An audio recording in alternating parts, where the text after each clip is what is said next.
Selamat datang kembali di Novel Suara. Novel yang bakal Mimin bahas adalah novel Dokter Abadi Luar Biasa Perkotaan.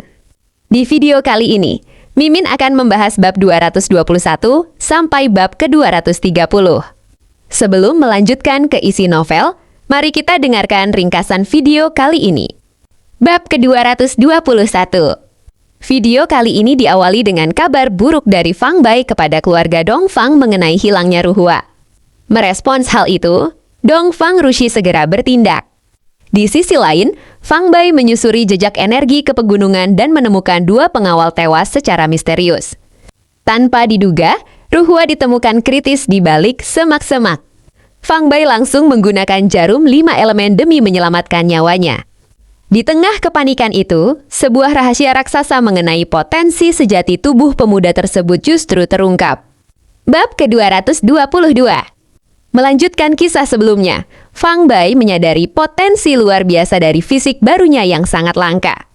Menggunakan kekuatan energi asal kekacauan, ia berusaha keras menyelamatkan Dong Fang Ruhua dari sengatan racun ular kalajengking merah yang sangat mematikan. Namun perlahan, tabir misteri mulai terkuak saat sang gadis akhirnya siuman kembali.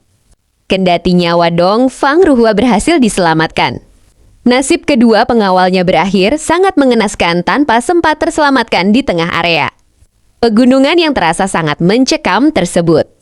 Bab ke-223. Memasuki bab ini, Dong Fang Ruhua menangis pilu melihat duka yang menimpa pengawalnya. Fang Bai lantas membuatnya tertidur lelap. Tak lama kemudian, sosok misterius berjubah hitam muncul meniup seruling dan melepaskan ular kalajengking berbahaya. Dengan tenang, Fang Bai menumbangkan ular itu menggunakan jepretan koin. Tanpa diduga, sang musuh justru mengerahkan kawanan binatang berbisa. Namun Fang Bai mampu membalikan kendali binatang tersebut hingga membuat Raja Racun panik melarikan diri. Pengejaran cepat pun terjadi hingga sebuah ledakan asap hitam pekat tiba-tiba mengepung Fang Bai. Bab ke-224. Fang Bai yang kebal racun berhasil membalikan serangan kabut maut milik Yang Mulia Racun Lingnan. Sang pembunuh bayaran kejam yang menolak membocorkan sosok dalang utama pemesan pembunuhan Dong Fang Ruhua tersebut akhirnya tewas mengenaskan akibat serangan racunnya sendiri. Namun perlahan, hujan deras beserta guntur mulai melanda wilayah pegunungan yang sunyi itu. Demi menjaga keselamatan Dong Fang Ruhua yang masih dalam kondisi tak sadarkan diri, Fang Bai segera membawanya mencari tempat berlindung hingga menemukan sebuah gua rahasia. Bab ke-225. Di dalam gua, Fang Bai berupaya membantu memulihkan kondisi Dong Fang Ruhua yang trauma di dalam gua. Begitu tersadar, gadis polos itu begitu terharu sekaligus sedih setelah mengetahui bahwa sosok pembunuh kedua pengawal setianya kini telah berhasil dibasmi. Namun perlahan, ancaman baru muncul saat tanah longsor mendadak meruntuhkan tebing dan menutupi pintu gua. Di tengah kegelapan mencekam serta hawa dingin yang menusuk, Fang Bai membimbing Dong Fang Ruhua menyusuri lorong misterius demi mengejar keajaiban dari suara gemericik air. Bab ke-226. Melanjutkan kisah sebelumnya, Fang Bai dan Dong Fang Ruhua menyusuri sungai bawah tanah hingga menemukan air terjun raksasa. Demi mencari jalan keluar, Fang Bai harus menyelami kolam dalam dan menenangkan Ruhua yang ketakutan. Dengan memberikan mutiara bercahaya sebagai penerang, Fang Bai pun melompat ke kedalaman air. Sementara itu, Dong Fang Ruhua berjuang melawan rasa takut yang mencekam di tengah kegelapan gua. Gema deru air terjun terus menghantuinya hingga tiba-tiba sosok Fang Bai kembali muncul. Bab ke-227. Fang Bai akhirnya menemukan jalan keluar dari gua gelap tersebut bersama Dong Fang Ruhua. Dengan keahlian berenang yang dimiliki sang gadis, mereka memutuskan menembus jalur bawah air yang dingin dan berbahaya. Rasa cemas yang sempat menyelimuti perlahan sirna saat aliran energi hangat dari Fang Bai menyelimuti tubuh Ruhua. Tanpa diduga, penyelaman panjang itu membawa mereka keluar menuju sungai indah yang disinari cahaya matahari. Kegembiraan menyelimuti Ruhua saat ia akhirnya terbebas dari kegelapan pekat. Namun, suasana mendadak canggung saat gadis itu berganti pakaian menggunakan baju milik Fang Bai. Bab ke-228. Cerita selanjutnya membawa kita pada kebingungan Dong Fang Ruhua saat menyaksikan keajaiban cincin misterius milik Fang Bai. Pria itu terus mempertontonkan benda-benda yang muncul dari ruang tak kasat mata. Namun perlahan, Pandangannya tentang seni bela diri mulai berubah secara mengejutkan. Walau sempat menolak kekerasan, ingatan akan bahaya masa lalu akhirnya membuka hatinya. Iming-iming hadiah cincin ruang rahasia membuat gadis berakar roh petir ini makin bersemangat menatap masa depan. Bab ke-229. Fang Bai menyadari keberadaan formasi tersembunyi yang menghalangi jalan mereka di dalam jurang. Dengan satu pukulan dahsyat, ia berhasil menghancurkan ilusi dinding batu tersebut dan membuka akses ke sebuah lembah rahasia yang indah. Tempat itu ternyata berisi energi alam melimpah serta berbagai obat spiritual berusia ratusan tahun. Dan yang lebih menggembirakan Fang Bai, di dalam sebuah rumah bambu sederhana, dia menemukan peninggalan berharga dari seorang ahli bela diri masa lalu. Beberapa botol pil ajaib serta metode kultivasi langka kini berada di tangannya, siap membantu mempercepat proses kebangkitan kekuatannya kembali. Bab ke-230. Memasuki bab penutup di video kali ini, Fang Bai mengumpulkan 9 buah petir langka dari lembah spiritual. Dia kemudian mengajak Dongfang Ruhua menginap di rumah bambu sambil menyerahkan pil pembersih sumsum untuk meningkatkan fisiknya. Tanpa ragu, Ruhua menelan pil tersebut hingga tubuhnya mengeluarkan kotoran hitam secara mendadak. Setelah membersihkan diri di kolam air terjun, fisiknya berubah drastis menjadi lebih halus dan sehat. Ruhua pun semakin penasaran akan potensi kekuatan bela diri yang sebenarnya. Teknik seni bela diri hebat apakah yang akan diajarkan Fang Bai kepada Dongfang Ruhua selanjutnya? Terus ikuti kelanjutan cerita ini di video yang akan datang. Sekarang, mari kita dengarkan cerita penuh dari bab 221 sampai bab ke-230. Selamat mendengarkan. Bab 221, Rahasia yang Mengejutkan. Haha, Dongfang Leiming jelas sedang dalam suasana hati yang baik, dan setelah tertawa terbahak-bahak, dia kemudian berkata dengan lantang, "Tabib Fang, sudah lama tidak bertemu. Apa yang membuatmu menghubungi orang tua ini? Tuan tua, cucu perempuan Anda mungkin sedang dalam masalah." Fang Bai tidak bertele-tele dengan Dongfang Leiming. Begitu Dongfang Leiming selesai berbicara, dia langsung mengerti maksudnya. "Apa?" Senyum Dongfang Leiming berubah kaku dan wajahnya menjadi serius. Melihat ekspresi kakeknya, Dongfang Rusi tahu pasti ada sesuatu yang serius terjadi dan dengan lembut meletakkan bidak catur yang dipegangnya. Ruhua sedang dalam masalah. Beberapa saat kemudian, Dongfang Leiming mengakhiri panggilannya dengan Fang Bai dan menceritakan masalahnya kepada Dongfang Rusi, sambil berkata dengan serius, "Masalah ini mungkin tidak sederhana. Saya harap gadis bernama Ruhua itu akan selamat. Apakah Tabib Fang ada di lokasi kejadian?" Ekspresi Dongfang Rusi tetap tenang seperti biasanya saat dia bertanya dengan ringan. Tabib Suci Fang kebetulan lewat di sana dan bertemu dengan guru dan teman sekelas Ruhua yang sedang mencarinya. Dari situ ia menyimpulkan bahwa Ruhua mungkin sedang dalam kesulitan. "Kakek, serahkan masalah ini padaku." Wajah cantik Dongfang Rusi berubah dingin, dan setelah mengucapkan kata-kata itu, dia berdiri dan berjalan keluar, meninggalkan Dongfang Leiming duduk di tempat asalnya, termenung dan diam. Dongfang Lu melirik sosok Dongfang Rusi yang menjauh, kilatan cahaya dingin melintas di matanya. Setelah memanggil Dongfang Leiming, Fang Bai menyuruh kedua guru perempuan itu untuk tetap di tempat dan menunggu seseorang dari keluarga Dongfang tiba. Dia sendiri menuju ke arah barat, memusatkan perhatian dan mendengarkan dengan saksama, mencari Dongfang Ruhua mengikuti arah yang telah ditinggalkannya. Tingkat kemampuan Fang Bai saat ini setara dengan seniman bela diri tingkat kesempurnaan mendalam di dunia ini. Jika berbicara soal kekuatan, bahkan jika dia bertemu dengan seniman bela diri tingkat bumi, dia akan memiliki kekuatan untuk bertarung. Pada saat itu, dia menghembuskan nafasnya, sehingga dalam radius beberapa ratus meter, bahkan desiran angin atau gerakan rumput yang paling kecil pun tidak luput dari persepsinya. Sayangnya, dia belum mengembangkan indera ilahi, jika tidak, jangkauan pencarian dan penginderaannya akan meningkat berkali-kali lipat. Menurut keterangan kedua guru perempuan itu, Dongfang Ruhua pergi bermain di balik bukit di sebelah barat, dikawal oleh 2 orang pengawal. Namun, ketika Fang Bai mendaki bukit itu, dia tidak menemukan jejaknya sama sekali. Fang Bai memperluas area pencariannya, dan dengan pencarian yang teliti, dia akhirnya menemukan petunjuk yang berguna. Di dekat kumpulan bebatuan yang berantakan, Fang Bai mengamati dengan sama bahwa rumput hijau di tanah tampak lebih banyak berantakan daripada di tempat lain, seolah-olah telah diinjak-injak oleh orang. Yang terpenting, Fang Bai merasakan 2 aliran mendidih energi esensi yang berbeda di udara sekitar area ini. Ini menunjukkan bahwa belum lama sebelumnya, 2 ahli bela diri pernah menginap di sini. Dengan menghubungkan hal ini dengan apa yang dikatakan oleh kedua guru perempuan tersebut, Fang Bai menyimpulkan bahwa kedua untaian energi esensi itu milik kedua pengawal yang bersama Dongfang Ruhua. Dengan 2 untaian energi esensi ini, ekspresi Fang Bai yang sebelumnya serius menjadi jauh lebih tenang. Selama dia mengikuti 2 aliran energi esensi yang masih tersisa ini, dia akan memiliki harapan untuk menemukan dua pengawal dari keluarga Dongfang dan, selanjutnya, Dongfang Ruhua. Mengikuti dua untaian energi esensi, Fang Bai menggunakan teknik pergerakannya dan melesat dengan kecepatan penuh menuju pegunungan barat. Setelah mendaki beberapa puncak yang curam, Fang Bai menemukan dua pria berjas hitam terletak telentang di samping aliran sungai yang mengalir melalui lembah yang dipenuhi vegetasi lebat, tak bergerak dan dengan nasib yang tidak diketahui.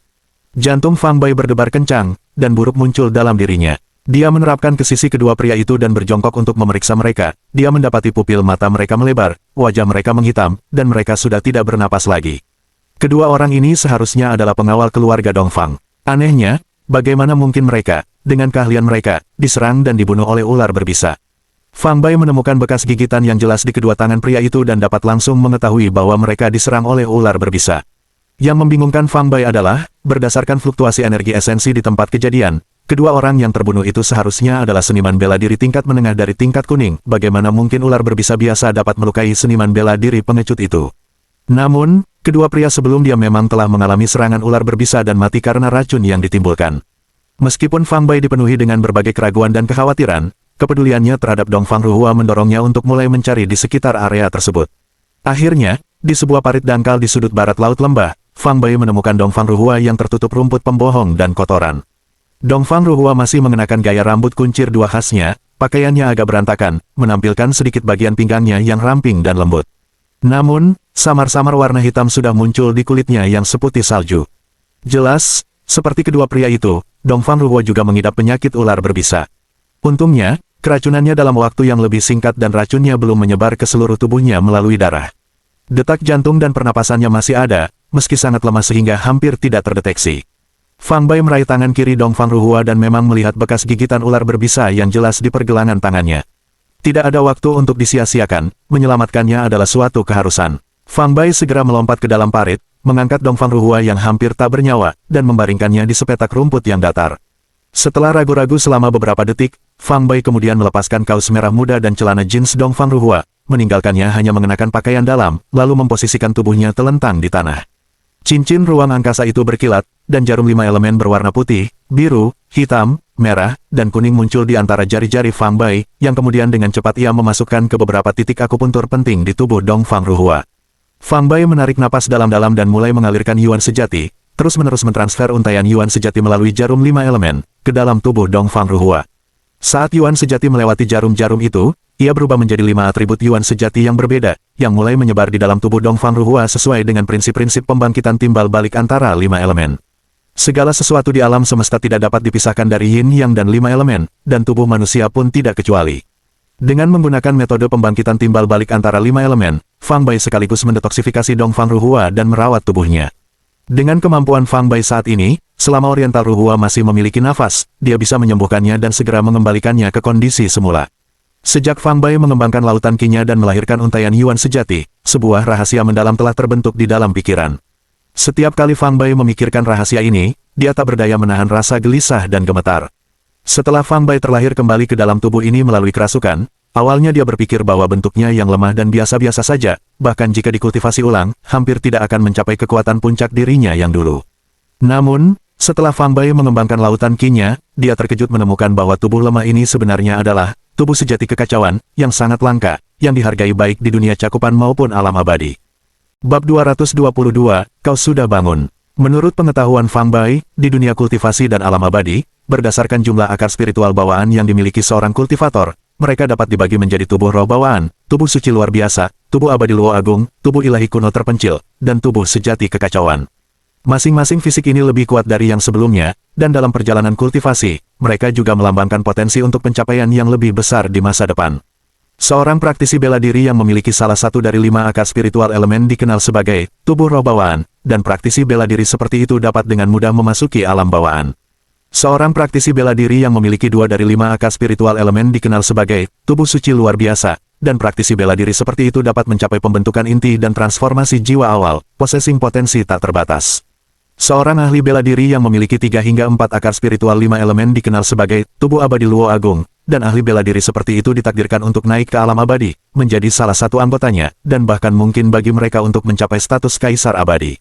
Dan seorang seniman bela diri yang memiliki kelima akar spiritual 5 elemen dikenal sebagai tubuh ilahi kuno yang terpencil. Seniman bela diri ini sangat langka dan diharapkan dapat menembus gerbang batas alam abadi dan ilahi serta mencapai keilahian. Adapun tubuh sejati kekacauan, ia mewujudkan segala macam akar spiritual bawaan, termasuk 5 elemen dan angin petir, juga dikenal sebagai tubuh akar roh segala sesuatu. Seniman bela diri seperti itu langka sepanjang zaman, dan jika ada yang muncul, mereka ditakdirkan untuk menyapu ribuan alam, mengejutkan semua alam. Dalam kehidupan sebelumnya, Fang Bai memiliki seluruh akar spiritual 5 elemen, yang termasuk dalam tubuh ilahi kuno terpencil, yang sangat langka, dan seandainya bukan karena serangan gabungan dari 8 kaisar abadi, dia mungkin sudah mencapai tingkat keilahian. Yang tidak pernah Fang Bai duga adalah bahwa tubuh yang kini dimilikinya setelah merebutnya bahkan lebih langka daripada tubuh ilahi kuno yang terpencil. Di kehidupan masa lalunya, tubuh sejati kekacauan ini bisa dianggap sebagai berkah tersembunyi. Para praktisi bela diri dengan tubuh sejati kekacauan tidak hanya sangat kuat, tetapi mereka juga mendapatkan hasil 2 kali lipat dengan setengah usaha saat mengembangkan teknik kultivasi apapun. Saat ini Fang Bai sedang mengolah teknik naga harimau singa gajah, sebuah teknik kultivasi yang ia ciptakan ketika memperoleh gelar Kaisar Perang di alam abadi dan mencapai puncak kekuatannya. Ini cocok untuk para praktisi bela diri dengan berbagai bentuk fisik untuk berlatih. Dalam kehidupan sebelumnya, sebagai tubuh ilahi kuno yang terpencil, ketika ia mengolah teknik naga harimau singa gajah, ia memperoleh esensi sejati 5 elemen yaitu logam, kayu, air, api, dan tanah. Sekarang, dengan menguasai teknik naga harimau singa gajah dengan tubuh sejati kekacauan, yang dihasilkan adalah energi asal kekacauan yang meliputi 5 elemen, angin, dan guntur. Oleh karena itu, kekuatan tempur Fang Bai jauh lebih kuat daripada para ahli bela diri di tingkatan yang sama. Hanya saja, saat ini ranah Fang Bai belum cukup tinggi, sehingga bola energi asal kekacauan yang muncul di dantiannya merupakan campuran dari berbagai macam esensi sejati termasuk 5 elemen, angin, dan petir, seperti embrio yang masih dalam masa perkembangan. Suatu hari, ketika alam Fang Bai berkembang, inti sejati dari 5 elemen, angin, dan guntur di dantiannya akan terpisah dan menjadi berbeda, masing-masing dengan fungsinya sendiri, membentuk dunia kecil yang ajaib. Karena ia memiliki tubuh akar roh segala sesuatu, dengan segala macam akar roh, Fang Bai mampu melakukan sentuhan tulang pada Su Linglong, Tang Wenru, Bai Liming Yue, Ye Wu Mei, dan lainnya, dengan mudah mengetahui jenis akar roh apa yang mereka miliki. Saat mengobati Dongfang Ruhua yang keracunan, Fang Bai hanya menggunakan esensi sejati 5 elemen yang ada di dalam energi asal kekacauan. Karena 5 elemen saling menghasilkan satu sama lain secara terus-menerus, hal ini memungkinkan fungsi kehidupan Dongfang Ruhua, yang rusak parah akibat racun, untuk pulih dan seimbang dengan cepat. Beberapa saat kemudian, tetesan darah hitam bercampur merah menetes dari jarum 5 elemen ke tanah, melepaskan bau busuk dan amis yang menyengat dan memuakkan. Ini adalah aroma bisa ular kala jengking merah. Secerca kejutan terlintas di mata Fang Bai saat dia berpikir, aku mengira makhluk yang sangat beracun seperti itu hanya ada di dunia kultivasi. Aku tak pernah menyangka akan menemukannya di dunia ini juga. Untungnya, ini hanya makhluk beracun tingkat rendah, jika tidak, Dongfang Ruhua pasti sudah lama mati. Ular kala jengking merah seluruhnya berwarna merah dan biasanya hanya berukuran 1 atau 2 kaki. Dinamakan demikian karena memiliki sengat seperti kala jengking di ujung ekornya. Bisa ular, kala jengking merah, sangat beracun dan bekerja sangat cepat, hanya setetes kecil saja dapat membunuh beberapa ekor sapi jantan yang kuat dalam waktu 1 menit. Jika orang biasa menghirup racun tersebut dari jarak dekat, mereka akan merasa pusing dan mual, serta mengalami muntah hebat. Namun, Fang Bai, dengan kekuatan luar biasa dan sebagai kaisar perang tak terkalahkan yang telah membuktikan kemampuannya melalui ilmu kedokteran, sama sekali tidak gentar. Setelah darah hitam berhenti dan darah segar mulai mengalir, Fang Bai menarik kembali jarum 5 elemen, memakaikan Dongfang Ruhua kaus dan celana jeansnya sekali lagi, lalu duduk bersila di sampingnya untuk beristirahat dan menunggu dia sadar dari keadaan tidak sadarnya. Sekitar 15 menit kemudian, kelopak mata Dongfang Ruhua berkedut, dan dia perlahan membuka matanya. Di mana saya? Menatap langit yang kini suram, tatapan Dongfang Ruhua dipenuhi kebingungan. Si cantik, apakah kau sudah bangun? Melihat Dongfang Ruhua terbangun, Fang Bai berdiri sambil tersenyum dan bertanya, bagaimana perasaanmu sekarang? Kakak laki-laki, apakah itu kamu? Mendengar suara Fang Bai, Dongfang Ruhua mendongak, dan setelah melihat wajahnya dengan jelas, kegembiraan dan kekaguman melanda dirinya, mendorongnya untuk berdiri dari tanah. Tubuhnya baru saja terbebas dari racun mematikan, dan organ-organnya masih dalam proses pemulihan. Dia merasa lemas, dan saat berdiri dengan tergesa-gesa, dia mengalami sedikit pusing dan lemas di kakinya, yang menyebabkan dia terhuyung-huyung. Fang Bai mengulurkan tangan untuk menopang lengannya, sambil menunjukkan keprihatinan, kamu digigit ular dan pingsan. Saya baru saja berhasil mengeluarkan racunnya. Kamu sebaiknya beristirahat di sini sebentar, dan jangan bergerak dulu. Ah, jelas sekali Dongfang Ruhua sangat takut pada ular, ia pucat pasi saat mendengar tentang kemungkinan digigit dan mengeluarkan teriakan ketakutan. Sambil berpegangan erat pada lengan Fang Bai, dia melirik ke sekeliling dengan panik, rasa takut terlihat jelas di matanya yang besar. Jangan takut, ular yang menggigitmu mungkin sudah pergi. Fang Bai merasakan tubuh Dongfang Ruhua sedikit gemetar, dan dia dengan lembut menepuk tangannya untuk menenangkannya, lalu melanjutkan, aku datang ke gunung hari ini untuk suatu urusan dan bertemu gurumu dan teman-teman sekelasmu yang sedang mencarimu, jadi aku bergabung dengan mereka. Aku menemukanmu di sini. Sambil berhenti sejenak, dia menunjuk ke arah dua mayat yang tidak jauh dari situ, sambil mendesah pelan, kau diracuni sedikit lebih lambat daripada mereka, dan daya tahan tubuhmu terhadap racun lebih kuat. Jadi ketika aku menemukanmu, kau masih hidup. Namun mereka tidak seberuntung Anda, saya tiba dan mendapati mereka sudah berhenti bernapas. Dongfang Ruhua mengikuti arah isyarat Fang Bai dan melihat dua pria berbaju hitam tergeletak di tanah. Tubuhnya yang rapuh bergetar, dan matanya yang besar dengan cepat dipenuhi air mata.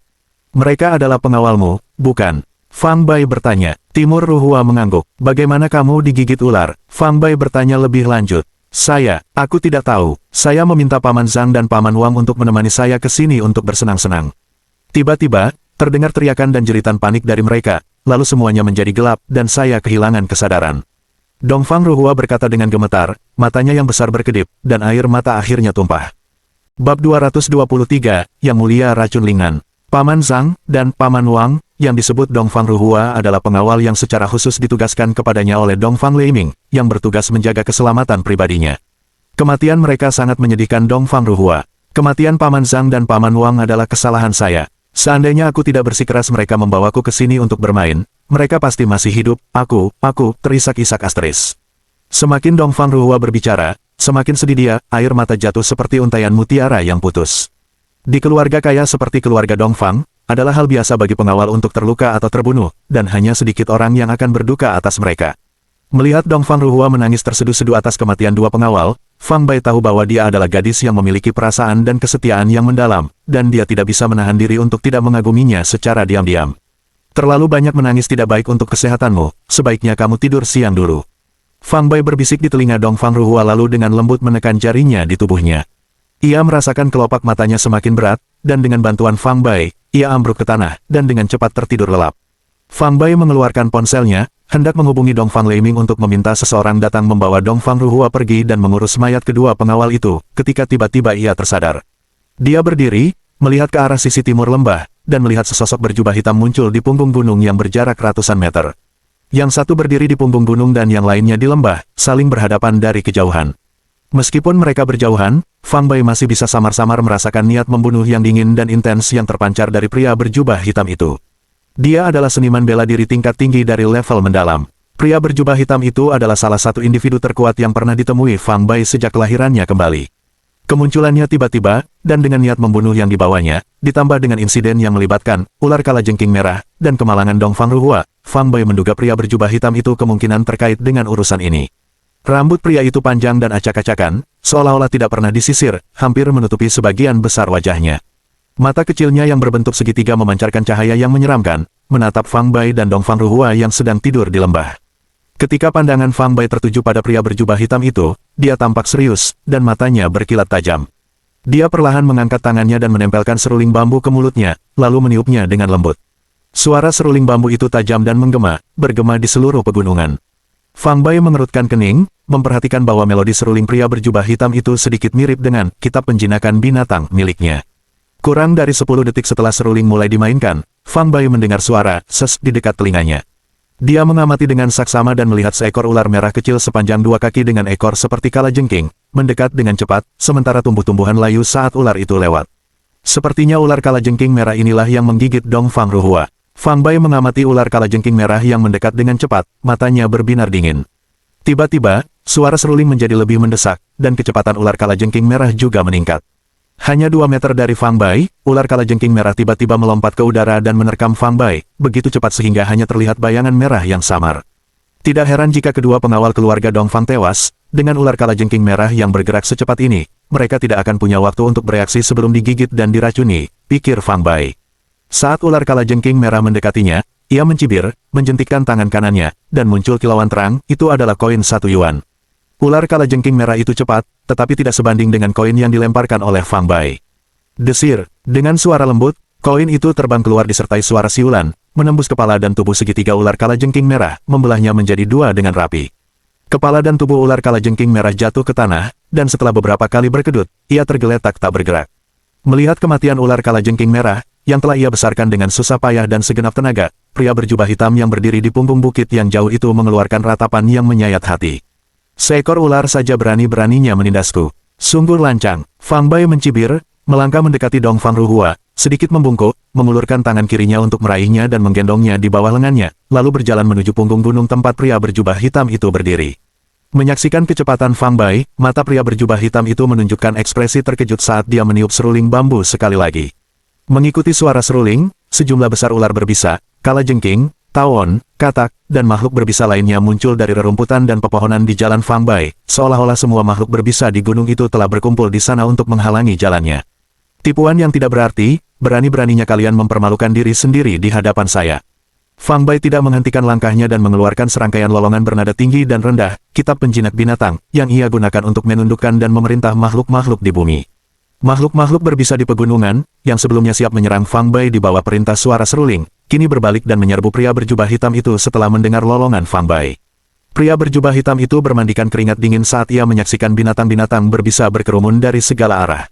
Ia kini menyadari bahwa dirinya, sang Raja Racun Lingnan, yang terkenal di dunia bela diri kuno, telah bertemu dengan musuh bebuyutannya. Melihat kecepatan gerakan Fang Bai, pria berjubah hitam itu tahu bahwa dia bukanlah tandingan Fang Bai dalam hal kekuatan bela diri dan juga tertinggal dalam mengendalikan makhluk berbisa. Hal ini membuatnya tidak memiliki peluang untuk mengubah kekalahan menjadi kemenangan. Karena nyawanya terancam, pria berjubah hitam itu tidak punya pilihan selain melarikan diri. Sebagai seorang ahli dalam penggunaan racun, dia takut akan kekuatan Fang Bai, tetapi tidak takut pada makhluk-makhluk berbisa di sekitarnya. Dia mengulurkan tangannya ke depan, menyebarkan segenggam demi segenggam asap merah muda.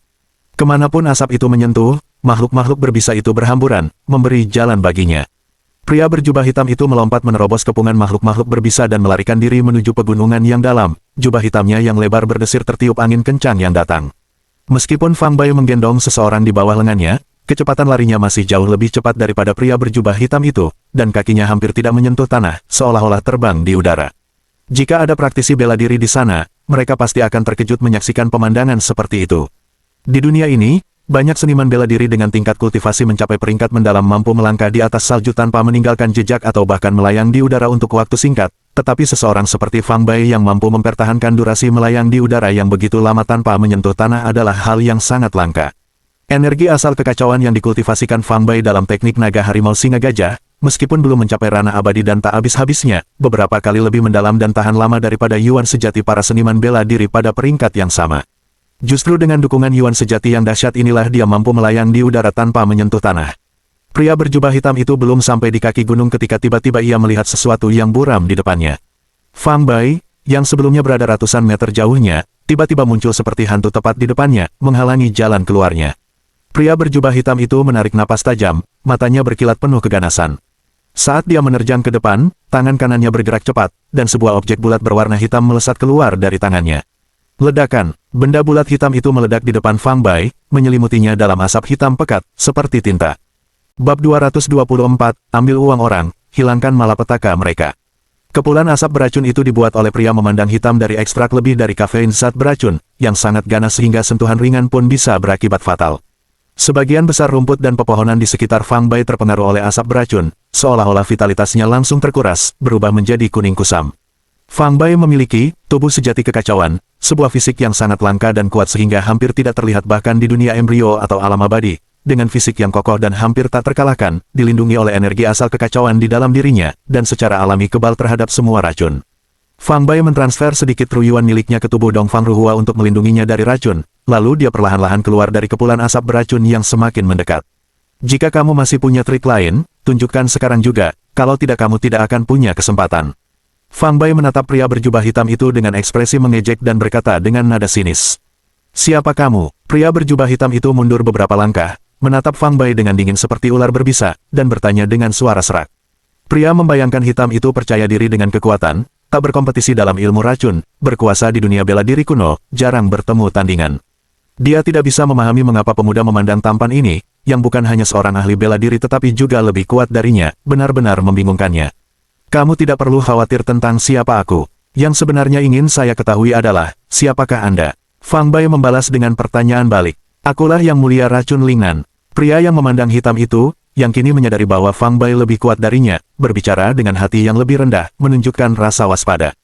Karena hanya memiliki sedikit kontak dengan tokoh-tokoh dari dunia bela diri kuno, Fang Bai tidak mengenal gelar Lingnan Poison yang mulia, meskipun gelar itu menanamkan rasa takut di hati orang-orang di dunia bela diri kuno. Apakah wanita muda ini memiliki keluhan terhadap Anda? Fang Bai menatap Dongfang Ruhua yang tak sadarkan diri, nada suaranya mengandung aura niat membunuh yang dingin. Seandainya dia tiba sedetik kemudian, Dongfang Ruhua mungkin sekarang sudah tak bernyawa, sama seperti kedua pengawal dari keluarga Dongfang, yang telah menjadi mayat hitam yang dingin. Tidak ada keluhan sama sekali. Yang mulia racun Lingnan menjawab dengan sungguh-sungguh. Jika tidak ada balas dendam, lalu mengapa Anda mencoba membunuhnya? Untuk mengambil kekayaan dan meringankan musibah orang lain. Kekayaan siapa yang kamu ambil? Musibah siapa yang sedang kamu ringankan? Itu, saya khawatir saya tidak bisa mengutarakannya. Meskipun Yang Mulia Racun Lingnan sangat kuat dan tak tertandingi dalam penggunaan racunnya, ada aturan yang harus diikuti dalam pekerjaan.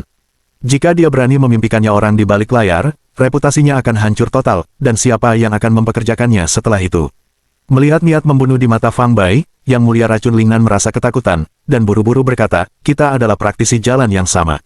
Jika Anda berkenan menunjukkan belas kasihan hari ini dan membiarkan saya pergi, saya akan memberikan seluruh hadiah 10 juta itu kepada Anda, dan kita bisa berteman. Bagaimana menurut Anda? Meskipun 10 juta adalah jumlah yang cukup besar, Fang Bai sama sekali tidak mempermasalahkannya. Membunuh tanpa memandang bulu tanpa membedakan yang benar dan yang salah, para ahli bela diri dengan sifat jahat sepertimu, apakah kau benar-benar berpikir kau pantas menjadi temanku? Jika aku membiarkanmu terus hidup di dunia ini, siapa yang tahu berapa banyak lagi orang yang akan menderita di tanganmu? Sekarang, izinkan saya menjadi orang yang melakukan kejahatan dan melindungi orang-orang yang benar. Begitu Fang Bai selesai berbicara, dia mengulurkan tangan memikirkan ke ruang kosong di belakangnya, dan asap beracun yang tersebar di angin tiba-tiba mengembun kembali menjadi gumpalan kabut hitam yang hampir padat, yang kemudian dilemparkan langsung ke arah Yang Mulia Racun Lingnan. Kemampuannya dalam telekinesis dan memadatkan hal tak berwujud menjadi padat hampir sama mahirnya dengan teknik rahasia keluarga abadi, membuat Yang Mulia Racun Lingnan kembali tercengang. Namun, hal yang lebih mengejutkan karena Yang Mulia Racun Lingnan masih akan datang. Awan racun itu langsung menghantam tanah di depan Yang Mulia Racun Lingnan dan kemudian menyebar, menyelamatkannya sepenuhnya.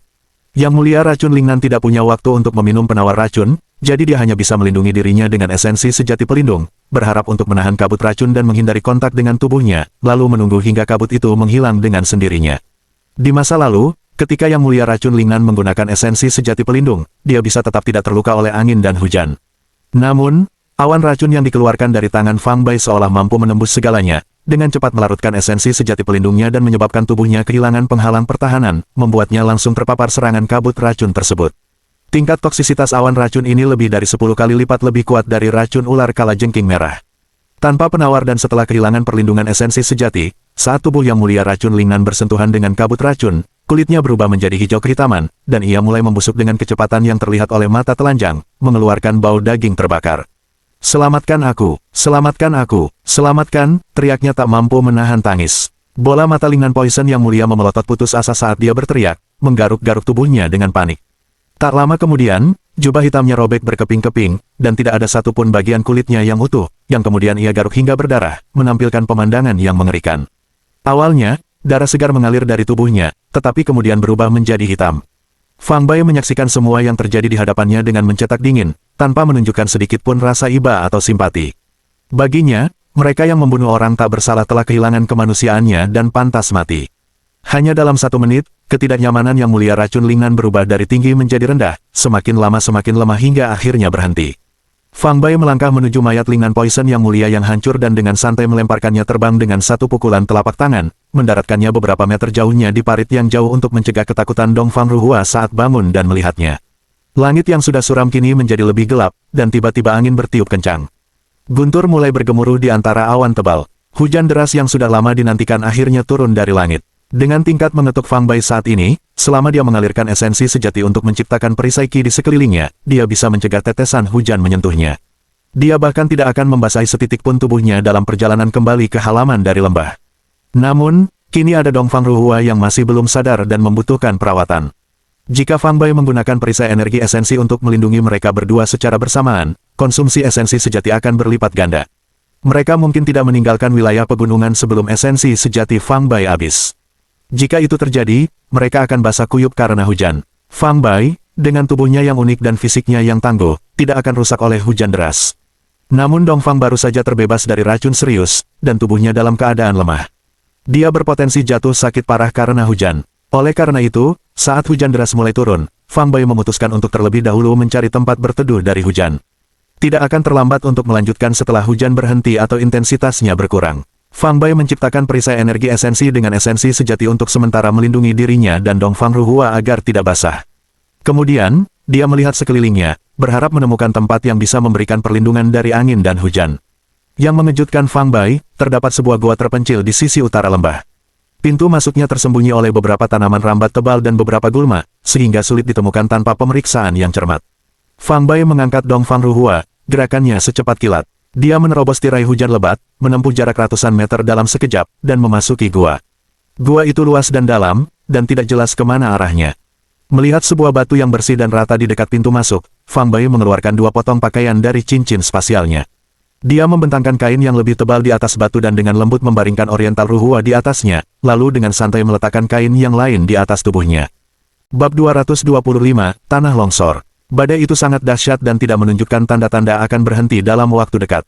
Fang Bai, karena tidak ada hal lain yang lebih baik untuk dilakukan, duduk bersila di sebelah Dongfang Ruhua, mentransmisikan teknik meliputinya, dan mencoba memulihkannya. Tak lama kemudian, Dongfang Ruhua terbangun kembali. Setelah tidur sebentar, semangatnya terlihat membaik, dan tubuhnya tidak terasa seperti sebelumnya. Kali ini, Dongfang Ruhua tidak menangis, tetapi duduk di sana dengan mata memerah dan tinju terkepal, mendengarkan saat Fang Bai menceritakan peristiwa yang terjadi ketika dia tidak sadarkan diri. Ketika mengetahui bahwa Fang Bai telah membunuh Yang Mulia Racun Lingnan, yang telah membunuh kedua pengawalnya, kepalan tangan Dongfang Ruhua yang terkepal erat perlahan mengendur, namun wajah kecilnya masih menunjukkan ekspresi kesedihan yang mendalam. Baiklah, kamu sebaiknya makan sesuatu dulu. Begitu hujan berhenti, kita akan meninggalkan gunung. Fang Bai menghibur Dongfang Ruhua dengan beberapa kata, mengeluarkan beberapa makanan dan udara yang tersimpan di cincin spasialnya, dan menempatkannya di depannya. Melihat Fang Bai mengeluarkan setumpuk makanan dan udara seolah-olah dari udara kosong, Dongfang Ruhua heran, tetapi dia sangat sedih atas kematian kedua pengawal itu untuk menanyakannya. Kakak, terima kasih. Kau tidak hanya membalas dendam Paman Zhang dan Paman Wang dengan membunuh Yang Mulia Racun Lingnan itu, tapi kau juga menyelamatkanku sekali lagi. Setelah makan sesuatu dan minum beberapa teguk air, Dongfang Ruhua merasa kekuatan kembali ke tubuhnya, berdiri, dan berkata kepada Fang Bai dengan penuh rasa terima kasih. Fang Bai mengulurkan tangannya dan berkata, Yang Mulia Racun Lingnan itu menyatakan menargetkanmu secara khusus. Coba pikirkan, apakah Anda baru-baru ini menyinggung perasaan seseorang? Aku belum pernah. Meskipun Dongfang Ruhua berasal dari keluarga bangsawan, dia sama polosnya seperti kertas kosong. Baik di rumah maupun di sekolah, dia selalu patuh dan tidak pernah membuat masalah. Apalagi ketika dia diperlakukan tidak adil, dia jarang mengeluh atau menangis kepada orang lain. Ketika Fang Bai bertanya padanya apakah dia telah merasakan perasaan siapapun, dia benar-benar tidak bisa memikirkan siapapun. Kalau begitu, pastilah keluarga Dongfangmu yang telah menyinggung perasaan seseorang. Jika tidak, mengapa seseorang menghabiskan banyak uang untuk menyewa seorang ahli seperti Yang Mulia Racun Lingnan untuk membunuhmu? Fang Bai menduga bahwa insiden ini mungkin melibatkan perseteruan antar keluarga bangsawan. Dia bertanya-tanya apakah campur tangan kali ini bisa mendatangkan masalah baginya, tetapi dia tidak menyesali tindakannya dan akan melakukan hal yang sama jika menghadapi situasi serupa lagi.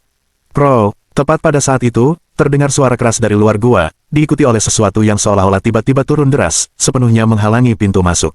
Fang Bai terkejut dan, dengan tangan kirinya, ia melingkarkan tangan di pinggang lembut Dongfang Ruhua, dengan cepat membawa lebih banyak ke dalam gua.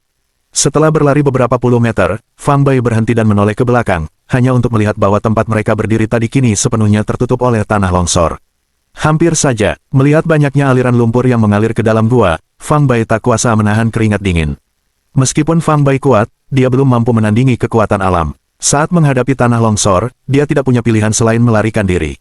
Seandainya Fang Bai bereaksi sedikit lebih lambat, baik dia maupun Dongfang Ruhua bisa saja tertelan oleh arus lumpur yang deras. Seandainya mereka tertelan oleh tanah longsor, bahkan jika Fang Bai dapat menggunakan kekuatan khususnya untuk melarikan diri, Dongfang Ruhua pasti akan binasa. Penerangan di dalam gua sudah redup, dan sekarang setelah pintu masuknya benar-benar tertutup, bagian dalamnya menjadi gelap gulata. Bagi orang biasa, seolah-olah seseorang tidak dapat melihat jari-jarinya sendiri. Dongfang Ruhua mencengkeram lengan Fang Bai dengan erat, seperti kelinci yang terkejut, dan berkata dengan suara gemetar, "Kakak, apa yang terjadi?" Aku tidak bisa melihat apapun. Aku sangat takut, mungkin karena badai hujan memicu tanah longsor yang menghalangi pintu masuk gua.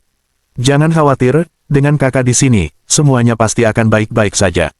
Fang Bai merasakan tubuh Dongfang Ruhua gemetar hebat dan tahu bahwa, sebagai orang biasa di lingkungan seperti itu, mustahil dia tidak takut. Merasa iba, dia merangkulnya dengan satu tangan, menamparkan punggungnya dengan lembut, dan menghiburnya dengan suara yang tenang. Dongfang Ruhua memiliki rasa hormat dan kepercayaan yang hampir buta terhadap Fang Bai, dan mendengar kata-katanya itu, dia pun merasa jauh lebih tenang.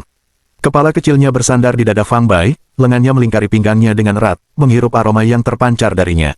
Entah itu karena gugup atau malu, jantungnya berdebar kencang, suara yang bisa ia dengar dengan jelas sendiri. Dongfang Ruhua sangat yakin Fang Bai bisa keluar dari sana dengan selamat, tetapi hati Fang Bai dipenuhi dengan kepahitan. Jika gua itu terhalang oleh puing-puing, Fang Bai bisa menggunakan truyuannya yang kuat untuk membersihkan batu-batu itu sedikit demi sedikit, tetapi tanah longsor sangat cair.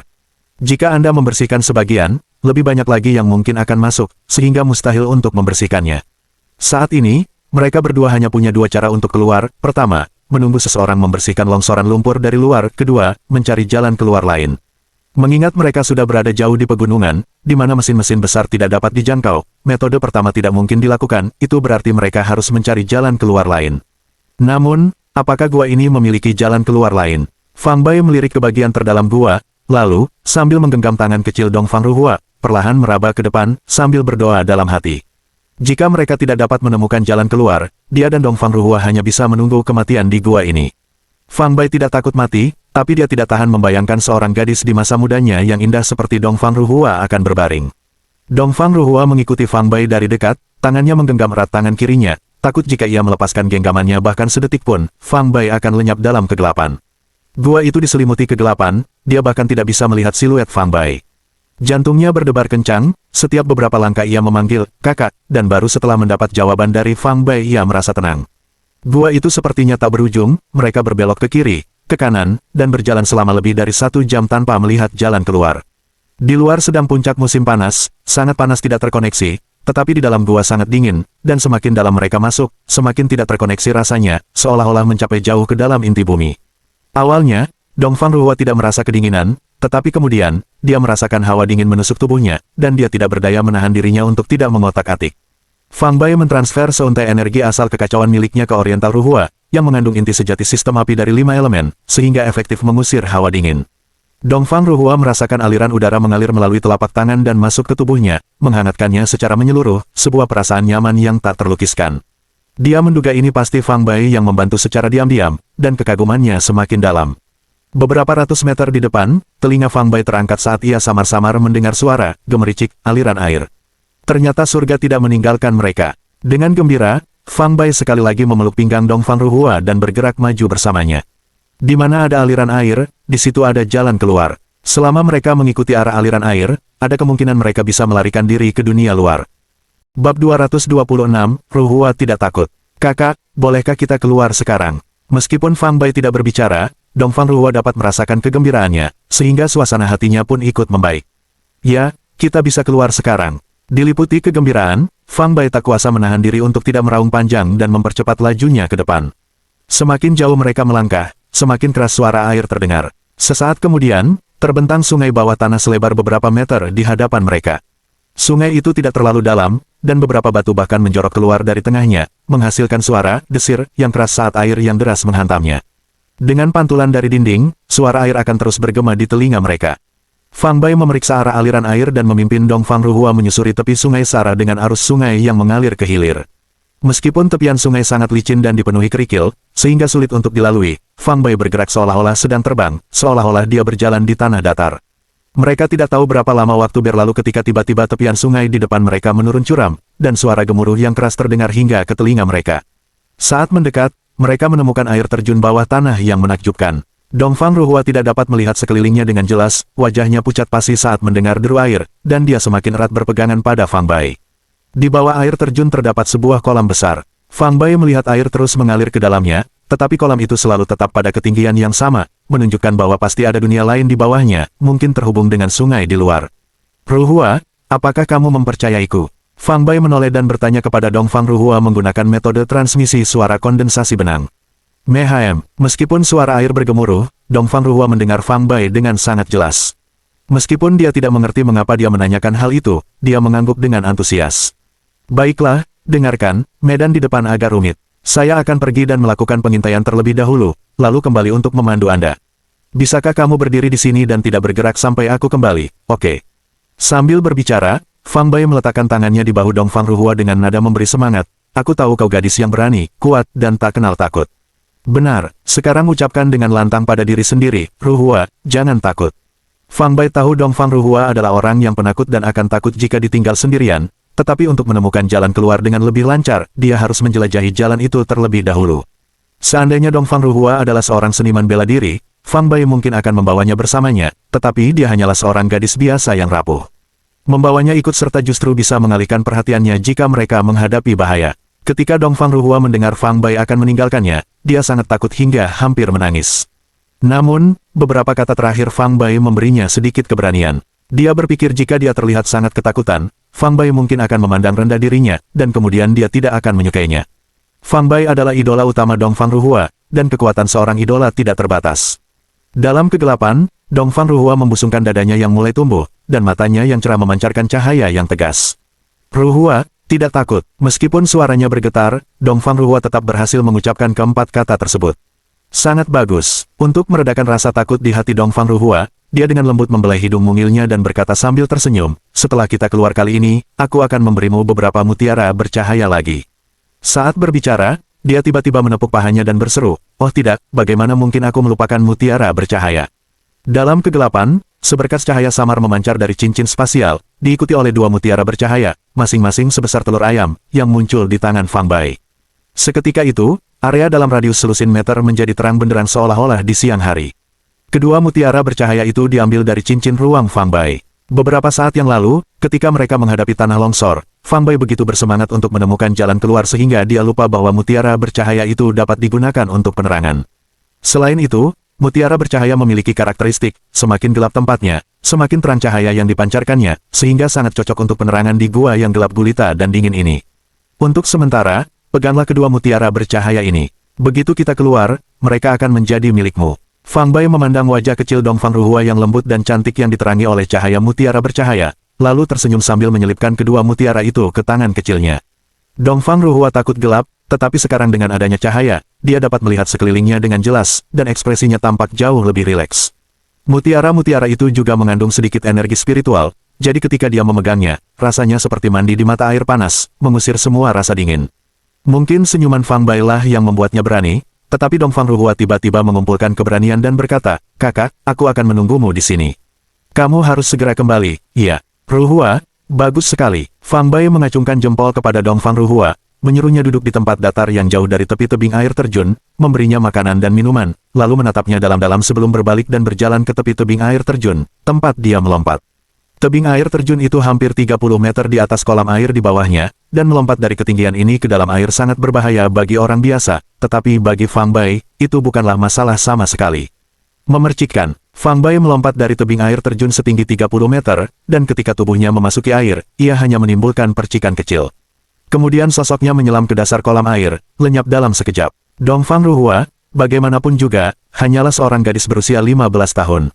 Sebelum Fang Bai pergi, dia tampak kuat dan berani, tetapi begitu sosoknya menghilang, keberanian yang baru saja dikumpulkannya tiba-tiba lenyap.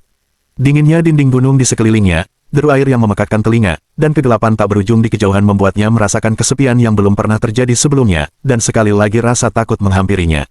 Dia menggenggam mutiara bercahaya itu erat-erat di tangannya, meringkuk seperti bola, dan matanya yang besar dan jernih menyapu sekeliling dengan gelisah, takut sesuatu yang menakutkan mungkin tiba-tiba muncul. Ruhua tidak takut, Ruhua tidak takut, Ruhua tidak takut. Dongfang Ruhua bergumam, berusaha menyemangati dirinya sendiri, tetapi air mata sudah mulai menggenang di matanya. Dongfang Ruhua merasa seolah-olah waktu yang sangat lama telah berlalu dan Fang Bai masih belum kembali. Air mata tanpa sengaja memenuhi matanya, dan dia menahannya agar tidak jatuh. Kakak laki-laki bilang dia pasti akan kembali. Dia tidak akan berbohong padaku. Dongfang Ruhua terus mengulanginya dalam hatinya. Suara mendesing. Sesosok tubuh melesat seperti anak panah dari kolam air di bawah air terjun, tiba-tiba melesat keluar dan mendarat dengan lembut di depan Dongfang Ruhua. Kakak laki-laki, Dongfang Ruhua, melihat sosok yang selama ini didambakan, menggosok matanya karena tak percaya, lalu berseru dengan gembira, menjatuhkan dua mutiara bercahaya di tangannya, dan, seperti burung kecil yang kembali ke sarangnya, menerjang ke pelukan Fang Bai. Pada saat itu, air mata di matanya tak lagi bisa ditahan, mengalir deras tanpa henti di pipinya. Bab 227, melihat cahaya matahari lagi. Fang Bai tahu bahwa meninggalkan seorang gadis berusia 15 tahun yang rapuh sendirian di sini mengharuskannya untuk mengatasi rasa takut psikologis yang besar agar bisa mengatasinya. Fakta bahwa dia telah menahan air mata sampai sekarang sudah cukup luar biasa. Ruhua, aku punya kabar baik. Sambil memeluk tubuh ramping gadis itu, membiarkan tangisnya terdiam, dan menunggu hingga isak tangisnya mereda, Fang Bai kemudian berbicara dengan suara hangat, aku sudah menemukan jalan keluar, kita bisa melarikan diri sekarang. Benar-benar, Dongfang Ruhua berhenti menangis, melepaskan diri dari pelukan Fang Bai, dan menatap dengan wajah cantiknya, ekspresi dipenuhi dengan kegembiraan yang tak terlukiskan. Dongfang Ruhua menyukai sinar matahari dan dunia yang penuh warna. Terjebak dalam lingkungan yang gelap dan lembab ini untuk waktu yang lama membuatnya merasa tertekan dan murung. Benar-benar, tetapi, Fang Bai mengangguk dengan serius dan berkata, kita perlu menempuh jalur udara untuk melarikan diri, dan itu akan melibatkan penyelaman jauh ke bawah udara, prosesnya agak panjang. Apa bisa Anda berenang? Saya bisa. Dongfang Ruhua mencontohkan matanya, lalu berkata, aku belajar berenang di kolam renang dulu. Aku sangat jago dalam hal itu, baik kakakku maupun ibuku tidak bisa menyamai kemampuanku. Setelah mendengar kata-kata itu, Fang Bai diam-diam menghela nafas lega. Karena Dongfang Ruhua sudah bisa berenang, setidaknya dia tidak akan takut air, jika tidak, memimpin seseorang yang belum pernah menyentuh air sebelumnya akan sangat menambah kesulitan. Itu bagus. Mulai sekarang, kamu harus menuruti perintahku. Memahaminya, Mehaem, melihat keseriusan di wajah Fang Bai, Dongfang Ruhua merasa sedikit tegang dan mengangguk dengan penuh semangat. Tutup matamu, kamu hanya boleh membukanya saat aku menyuruhmu. Fang Bai berkata dengan suara berat. Memikirkan apa yang baru saja dikatakan Fang Bai, Dongfang Ruhua dengan patuh menutup matanya dan kemudian merasakan lengan Fang Bai dengan lembut melingkari pinggangnya. Kakak laki-laki menyuruhku menutup mata dan memelukku, apa yang ingin dia lakukan? Saat Dongfang Ruhua merenung, tubuhnya sedikit menghangat, wajah kecilnya tanpa sadar memerah, dan hatinya mulai menyimpan sedikit antisipasi. Tiba-tiba, Dongfang Ruhua merasa kakinya terangkat dari tanah seolah-olah dia melayang ke udara dan kemudian perlahan turun menuju suatu titik tertentu. Dengan Fang Bai di sisinya, Dongfang Ruhua tidak lagi merasa takut, sebaliknya, dia merasa sedikit bersemangat dan penuh antisipasi, membayangkan bahwa dia akan berani melewati gunung-gunung pisau atau lautan api bersama kakak laki-lakinya. Memercikkan, terdengar suara air yang samar, dan Dongfang Ruhua merasakan tubuhnya tiba-tiba terendam udara, membuatnya sedikit terkejut. Namun, dia selalu mengingat kata-kata Fang Bai. Meskipun sangat terkejut, dia tidak membuka matanya, sepenuhnya mempercayakan keselamatannya ke tangan Fang Bai. Selanjutnya, kita mungkin harus berenang di bawah air untuk beberapa waktu. Pegang tiba, pejamkan matamu, dan jangan panik. Semuanya akan baik-baik saja denganku di sini. Atur pernapasanmu sekarang, dan saat aku menghitung sampai 3, tarik napas dalam-dalam dan tahan. Suara Fang Bai terdengar di dekat telinga Dongfang Ruhua, saat dia mendengarkan dengan tenang dan mulai mengatur napasnya. 1, 2, bersiap, 3. Ketika Fang Bai mengucapkan kata-kata, bersiaplah, Dongfang Ruhua menutup mulutnya dan menahan napas. Ketika Fang Bai menghitung sampai 3, Dongfang Ruhua hanya merasakan tangan mengencang saat ditarik oleh Fang Bai. Seluruh tubuhnya terendam ke dalam udara dan dengan cepat turun menuju bagian yang lebih dalam. Dia tidak tahu berapa lama waktu telah berlalu, tetapi Dongfang Ruhua merasakan tekanan udara perlahan meningkat, suhu udara mulai turun, dan ada sedikit perasaan sesak di dadanya, menyebabkan sedikit ketakutan muncul di hatinya. Tepat pada saat itu, dia merasakan aliran energi mengalir dari telapak tangan yang menggenggam tangan Fang Bai. Aliran udara itu dengan cepat menyebar ke seluruh tubuhnya, tekanan udara dan sensasi sesak napas di dada terhenti dalam sekejap. Dongfang Ruhua merasa seolah-olah dia telah berubah menjadi ikan, berenang dengan cepat mengikuti Fang Bai. Seandainya bukan karena teguran Fang Bai sebelumnya, dia pasti ingin membuka matanya untuk melihat sekeliling. Rasanya seperti sahabat lamanya telah berlalu ketika rasa sesak di dada menyerang Dongfang Ruhua sekali lagi. Tiba-tiba, tekanan udara menurun dengan cepat, dan kemudian kepalanya muncul di atas permukaan udara. Meskipun ia mengingat kata-kata Fang Bai dan tetap menutup matanya, Dongfang Ruhua sudah bisa merasakan sinar matahari menyinari dirinya. Sekarang sudah tenang, Ruhua, kamu bisa membuka matamu. Suara lembut Fang Bai terngiang di telinga. Mendengar itu, Dongfang Ruhua segera membuka matanya. Mungkin karena ia terlalu lama berada dalam kegelapan pekat gua, matanya awalnya tidak bisa menyesuaikan diri dengan sinar matahari yang terik, matanya terasa perih, dan ia merasakan sensasi bengkak, yang memaksanya untuk menutup mata lagi. Sekarang sudah baik-baik saja, Fang Bai berkata sambil tersenyum dan dengan lembut memijat titik akupuntur Taeyang di kedua sisi tubuhnya. Perlahan, Dongfang Ruhua membuka matanya kembali, dan hal pertama yang dilihatnya adalah wajah Fang Bai, berseri-seri dengan senyum cerah. Kemudian, dia melihat sekeliling dan menyadari bahwa dia dan Fang Bai berada di tengah sungai kecil, dikelilingi oleh pegunungan yang menjulang tinggi. Matahari terbenam menembus celah-celah pegunungan, menyinari wajahnya, yang masih terasa agak panas. Setelah lolos dari kegelapan, dingin, dan kelembapan, dan kembali ke dunia yang penuh sinar matahari, air mata Dongfang Ruhua kembali mengalir. Namun kali ini, itu adalah air mata kegembiraan dan kebahagiaan. Setelah keduanya sampai di pantai, mereka saling bertukar pandang. Dongfang Ruhua tidak merasa ada sesuatu yang tidak pantas, tetapi Fang Bai terbatuk pelan dan memesan di belakangnya. Kaus merah muda Dongfang Ruhua yang awalnya cukup tipis, kini karena tubuhnya basah, pakaian itu menempel ketat di kulitnya, menonjolkan bentuk dada yang matang dan lekuk pinggulnya yang membulat, bahkan bra merah muda ketatnya pun terlihat jelas, memberikan dampak visual yang kuat.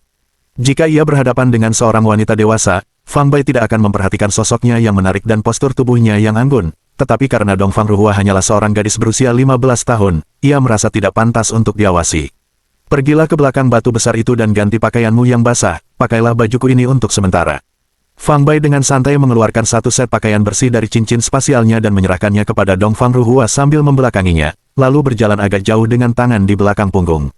Melihat Fang Bai tiba-tiba menyalahkan badannya, Dongfang Ruhua awalnya bingung, tetapi setelah melirik tubuhnya, wajahnya memerah. Terima kasih, kakak. Setelah mengambil pakaian dari Fang Bai, Dongfang Ruhua, seperti kelinci yang terkejut, dengan cepat berlari ke balik batu besar yang tidak terlalu jauh. Dia melepas pakaiannya yang basah dan mengenakan pakaian yang diberikan oleh Fang Bai. Meskipun pakaian Fang Bai agak besar, pakaian itu bersih dan rapi, memancarkan aroma sinar matahari, membuat Dongfang Ruhua merasa sangat nyaman mengenakannya. Dia menundukkan kepala dan mengendus pakaian itu, seolah-olah mendeteksi aroma memabukkan yang unik dari Fang Bai, yang membuat wajahnya semakin memerah. Kakak, aku sudah berubah. Ketika Dongfang Ruhua dengan malu-malu keluar dari balik batu besar sambil mengenakan pakaian Fang Bai takjub melihat pemandangan di hadapannya. Bab 228, Memimpin dengan Teladan. Sosok Dongfang Ruhua ramping dan tinggi, dengan lekuk tubuh di tempat yang tepat. Meskipun tubuhnya tertutupi oleh pakaian Fang Bai yang kebesaran, pakaian itu tidak terlihat besar atau tidak menarik perhatiannya. Ia telah mengikat lengan baju dan ujung celananya, menampilkan sebagian lengan dan betisnya yang indah, yang tampak mempesona dan menawan di bawah sinar matahari, gaya yang sepenuhnya miliknya. Apakah aku terlihat jelek banget pakai baju ini? Melihat Fang Bai berbunyi di atasnya, Dongfang Ruhua menggigit bibirnya dan bertanya dengan lembut. Fang Bai menggelengkan kepalanya sambil berkata dengan kagum, kau terlihat luar biasa. Kamu cantik dan memiliki bentuk tubuh yang bagus, kamu terlihat bagus mengenakan apapun. Dongfang Ruhua khawatir dia akan ragu-ragu. Namun ketika dia mengatakan itu, matanya berbinar, dan kegembiraannya terlihat jelas di wajahnya. Hari sudah mulai gelap, kita harus segera pulang. Kamu sudah menghilang selama setengah hari, keluargamu pasti sangat khawatir. Sambil memandang ke langit, Fang Bai berspekulasi bahwa sekitar 1 jam lagi, malam akan tiba. Ia bermaksud menggunakan ponselnya untuk menelepon Dongfang Leiming dan mengingat bahwa Dongfang Ruhua selamat, tetapi ketika ia mengeluarkan ponsel dari cincin ruang angkasa, ia mendapati baterainya habis. Dia tak kuasa menahan diri untuk menahan kepala dan tersedak, lalu melemparkan ponsel itu kembali ke dalam space ring. Kakak, apakah kamu punya semacam harta karun yang bisa menyimpan barang-barang? Dongfang Ruhua melihat ponsel Fang Bai tiba-tiba muncul dan menghilang, dan tanpa sadar mengajukan pertanyaan yang sudah lama ada di pikirannya, matanya membulat penuh rasa ingin tahu. Sepanjang perjalanan, entah itu makanan, minuman, mutiara bercahaya, atau pakaian, Fang Bai akan mengeluarkannya sesuai kebutuhan. Dongfang Ruhua awalnya mengira dia adalah seorang pesulap, tetapi pesulap membutuhkan alat peraga untuk trik mereka, dan Fang Bai jelas tidak memiliki apapun yang bisa membawanya. Satu-satunya hal aneh yang diperhatikan oleh Dongfang Ruhua adalah setiap kali Fang Bai mengeluarkan sesuatu atau membuat sesuatu menghilang, cahaya redup akan berkedip sebentar pada cincin hitam yang dikenakannya di tangan kirinya. Cincin ini adalah harta karun yang dapat menyimpan banyak hal. Fang Bai mengangkat tangan kirinya dan menunjuk ke cincin ruang angkasa, sambil tersenyum saat berbicara. Ketika sebelumnya ia membersihkan racun dari gadis timur Ruhua, Fang Bai telah memastikan bahwa yang polos dan cantik ini memiliki akar roh petir, yang bahkan lebih langka daripada akar roh angin, dan ia bermaksud membimbingnya ke jalan perlindungan Dao bela diri. Dengan demikian, dia tidak menyembunyikan apapun darinya. Petik 2. Bagaimana sebuah cincin bisa menahan sesuatu? Mata Dongfang Ruhua membelalak saat dia dengan penasaran memeriksa cincin spasial di jari Fang Bai, nadanya bercampur antara ketidakpercayaan dan rasa ingin tahu. Karena ini adalah cincin spasial. Dari luar mungkin tampak biasa saja, tetapi di dalamnya terdapat ruang sebesar rumah. Isinya bisa banyak sekali. Wow, itu luar biasa. Mata Dongfang Ruhua berbinar-binar, dan dia berkata dengan iri, kakak, bolehkah kau memberitahuku di mana kau membeli cincinmu? Dibeli. Ini adalah penyimpanan spiritual artefak, yang dibuat dari batu angkasa, emas murni, dan formasi spasial. Bagaimana mungkin hal itu dapat diperoleh hanya dengan uang duniawi? Ketika Fang Bai menemukan cincin spasial ini di lubang misterius, di dalamnya tidak terdapat sedikit batu spasial dan emas murni. Namun karena tingkat cakupannya masih rendah dan dia belum mengembangkan indera ilahi, dia memiliki keterampilan untuk membuat berbagai artefak spiritual tetapi tidak memiliki kemampuan untuk benar-benar melakukannya. Ini adalah harta karun yang sangat langka. Tidak peduli berapa banyak uang yang Anda miliki, tidak ada tempat untuk membayar. Dan bahkan jika kamu bisa, kamu tidak akan bisa menggunakannya, kata Fang Bai sambil tersenyum.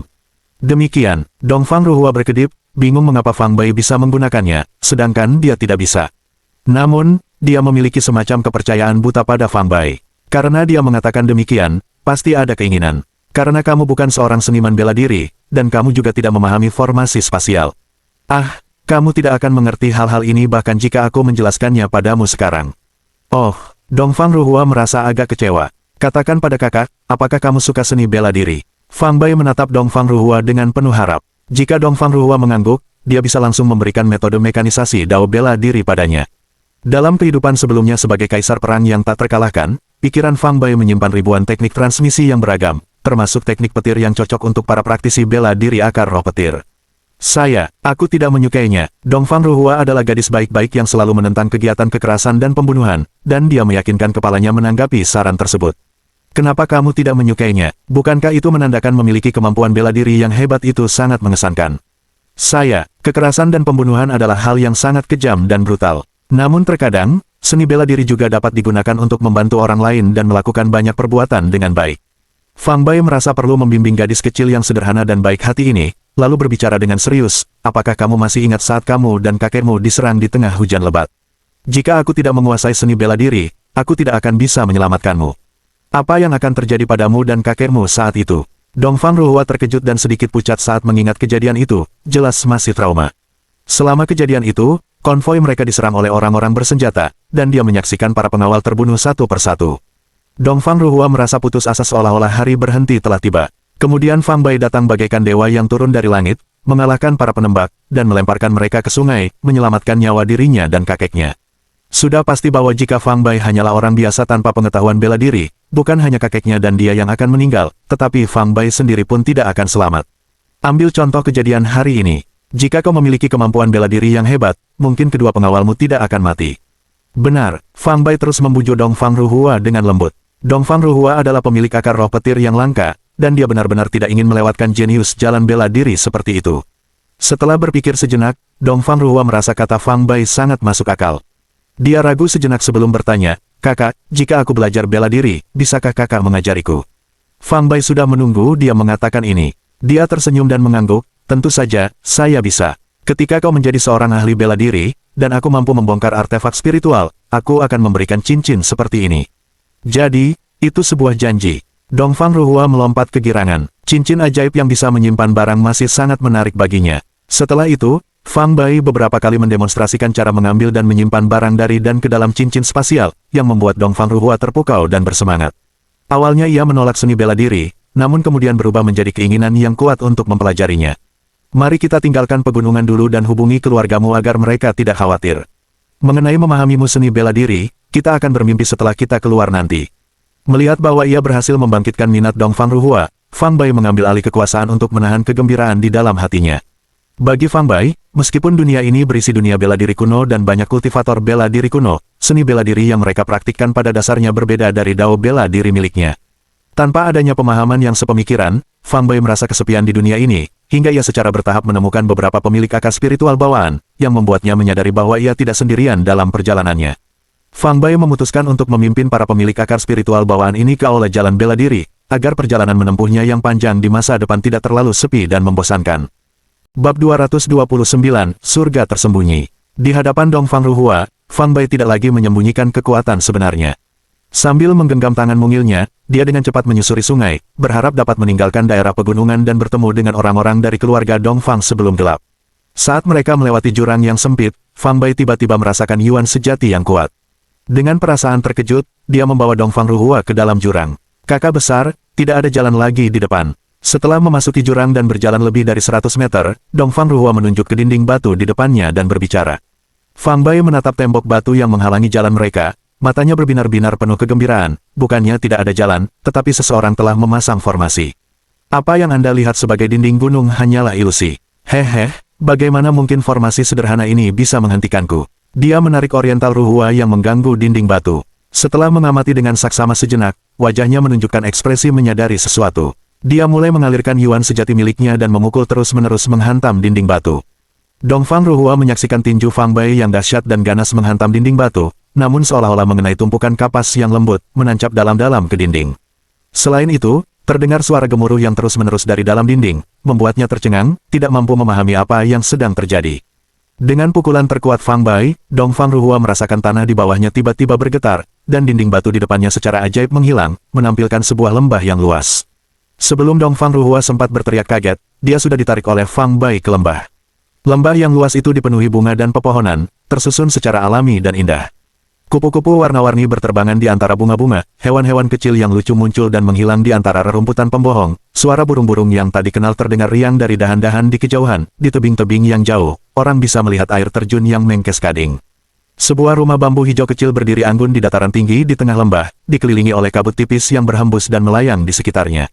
Hal yang paling mengejutkan adalah begitu memasuki lembah, suhu tinggi sudah hilang, panas terik menghilang, seolah-olah seseorang telah melangkah dari puncak musim panas ke dunia musim semi. Bagi Dongfang Ruhua, lembah ini hanyalah sebuah surga.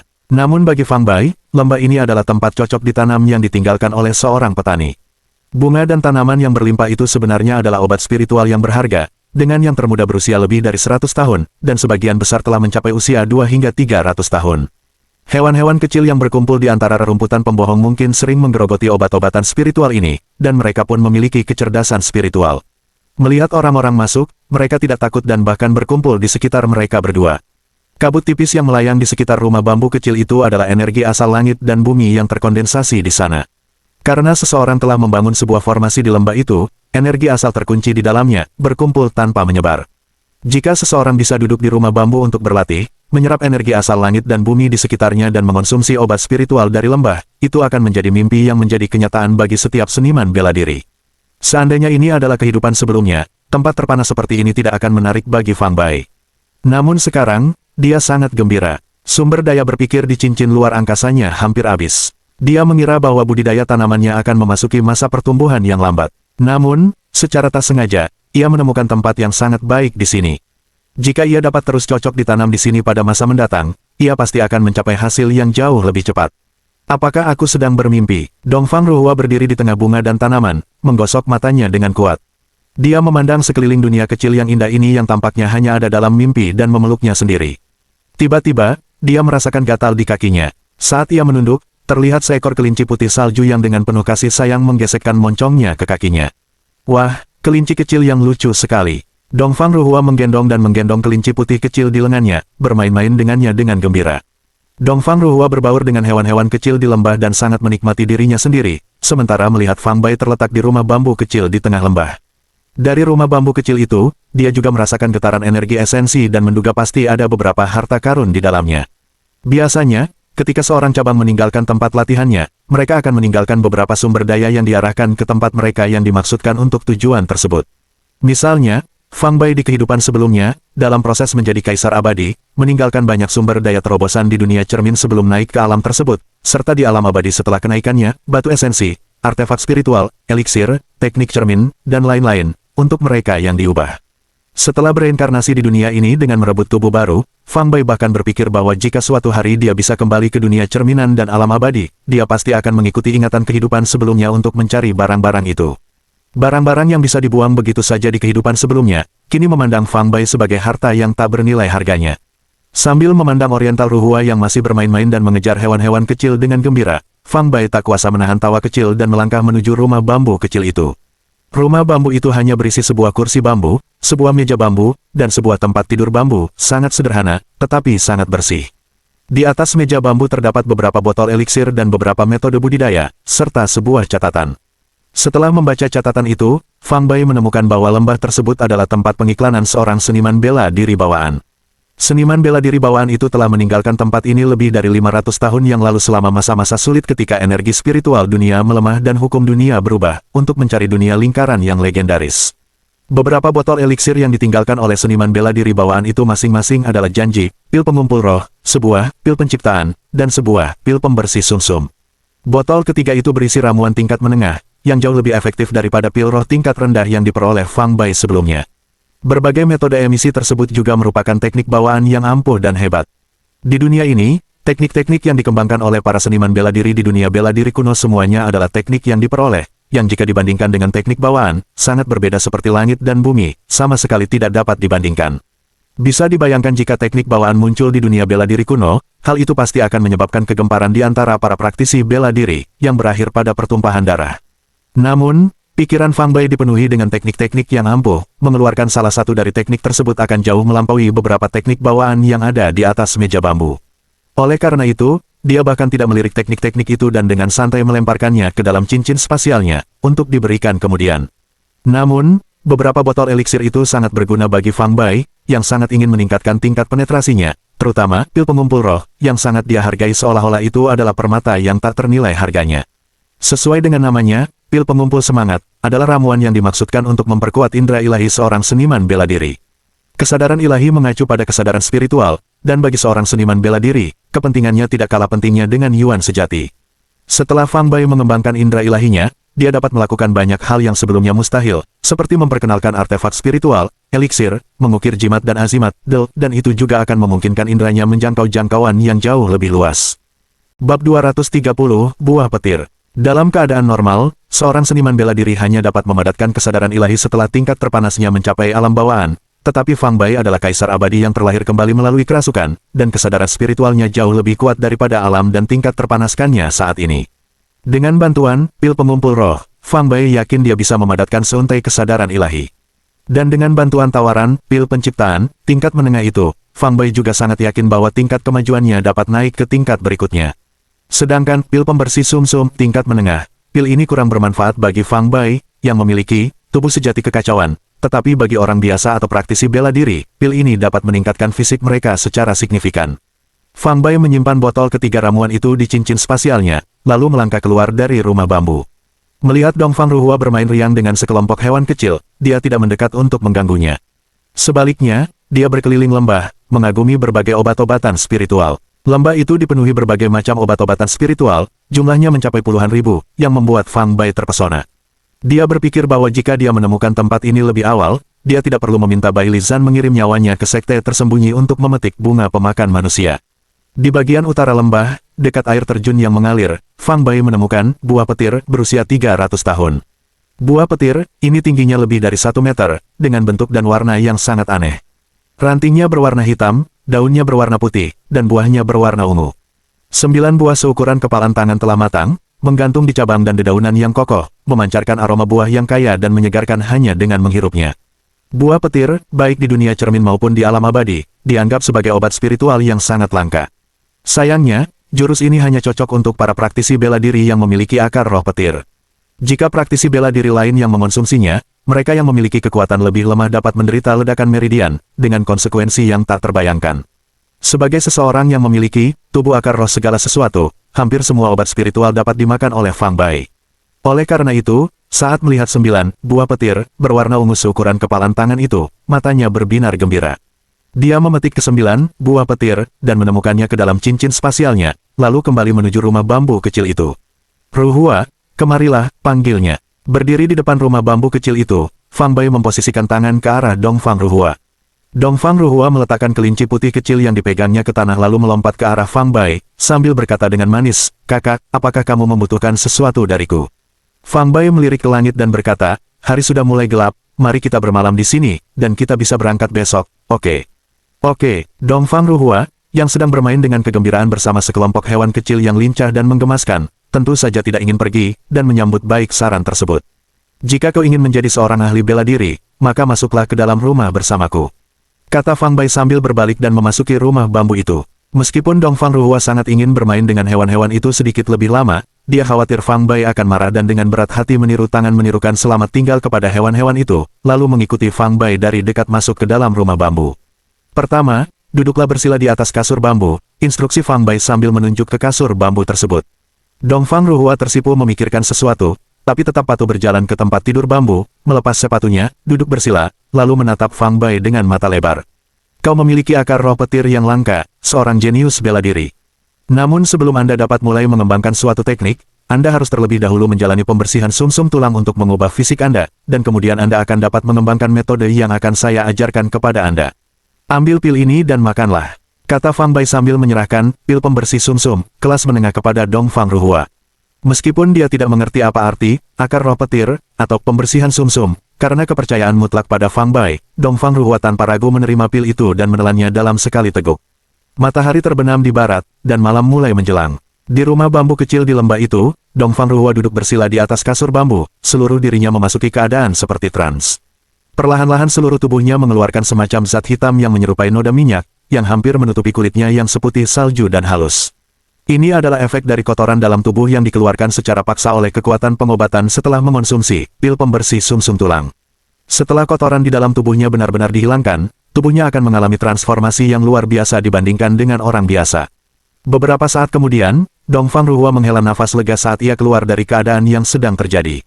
Astaga, ketika dia melihat ke bawah dan menemukan lapisan kotoran hitam menutupi lengan dan kakinya, dia tidak berdaya menahan diri untuk tidak berteriak dengan suara melengking. Teriakan itu sesuai dengan dugaan Fang Bai. Apalagi seseorang seperti Dongfang Ruhua, yang berasal dari keluarga bangsawan dan agak teliti soal kebersihan, wanita manapun yang melihat pemandangan seperti itu untuk pertama kalinya pasti akan merasa khawatir. Jangan khawatir, ini adalah kotoran yang dikeluarkan dari tubuhmu setelah meminum ramuan tersebut. Pergi saja dan bersih, Fang Bai berkata sambil tersenyum kepada Dongfang Ruhua yang jelas-jelas ketakutan. Kakak, aku bisa mandi di mana? Dongfang Ruhua sangat cemas hingga hampir menangis. Sangat ingin menyingkirkan zat lengket yang menempel di tubuhnya. Ada kolam di bawah air terjun. Mari ikut saya. Mengetahui bahwa Dongfang Ruhua tidak akan bisa fokus pada hal lain sampai dia bersih, Fang Bai membawa ke kolam di bawah air terjun di sisi utara lembah. Setelah kamu membersihkan diri, gantilah dengan pakaian ini. Aku akan menunggumu di rumah bambu. Karena memiliki beberapa set pakaian cadangan di cincin ruang angkasa, Fang Bai mengeluarkan satu set lagi, meletakkannya di atas batu bersih di tepi kolam, lalu berbalik dan berjalan kembali ke rumah bambu kecil itu. Dia duduk di kursi bambu dengan mata terpejam, diam-diam menunggu Dongfang Ruhua. Dongfang Ruhua memperhatikan Fang Bai memasuki rumah bambu, lalu dengan wajah memerah, melepaskan pakaiannya dan melangkah ke kolam dengan langkah ragu-ragu. Dia mengira lapisan kotoran di tubuhnya akan sulit dibersihkan, tetapi yang mengejutkan, kotoran itu langsung tersapu udara begitu disentuh, menampilkan kulit seputih salju dan sehalus embun beku. Setelah membersihkan diri, Dongfang Ruhua melangkah keluar dari kolam, menatap tubuhnya, dan mendapati bahwa kulitnya sehalus dan selembut seolah-olah telah dicuci dengan susu, halus saat disentuh, dan bahkan memancarkan aroma tubuh yang samar. Melihat langit mulai redup, Dongfang Ruhua segera mengenakan pakaian bersih yang ditinggalkan Fang Bai dan ditarik kembali ke rumah bambu. Sudah dibersihkan semua, Fang Bai memperhatikan kulit Dongfang Ruhua yang semakin putih dan halus, serta sikapnya yang semakin luar biasa menjalani pembersihan sumsum, tak kuasa menahan diri untuk tidak berbinar dan bertanya sambil tersenyum. Dongfang Ruhua tersipu dan mengangguk, berpikir bahwa dia dan Fang Bai adalah satu-satunya orang di lembah terpencil ini dan bahwa mereka akan menghabiskan malam di sana, yang membuat detak jantungnya semakin cepat. Setelah mengonsumsi pil pembersih sumsum, fisik Anda akan jauh lebih kuat dibandingkan orang biasanya. Mulai sekarang, Anda akan kebal terhadap segala jenis penyakit, dan Anda akan tetap awet muda. Bahkan tanpa berlatih metode pemetaan seni bela diri apapun, Anda dapat dengan mudah hidup hingga lebih dari 100 tahun. Apakah ini benar-benar sebuah keajaiban? Dengan mata besarnya yang berbinar penuh harapan, Dongfang Ruhua berkata dengan nada melamun, lalu, jika aku berlatih metode pemetaan seni bela diri, apakah aku akan menjadi lebih kuat dari sekarang? Akhir cerita bab 221 sampai bab 230. Kita akan membahas novel Dokter Abadi Luar Biasa Perkotaan bab 231 sampai bab 240 di video yang akan datang. Terima kasih kerana menonton dan jangan lupa subscribe dan bagikan novel ini agar Mimin lebih semangat untuk melanjutkan.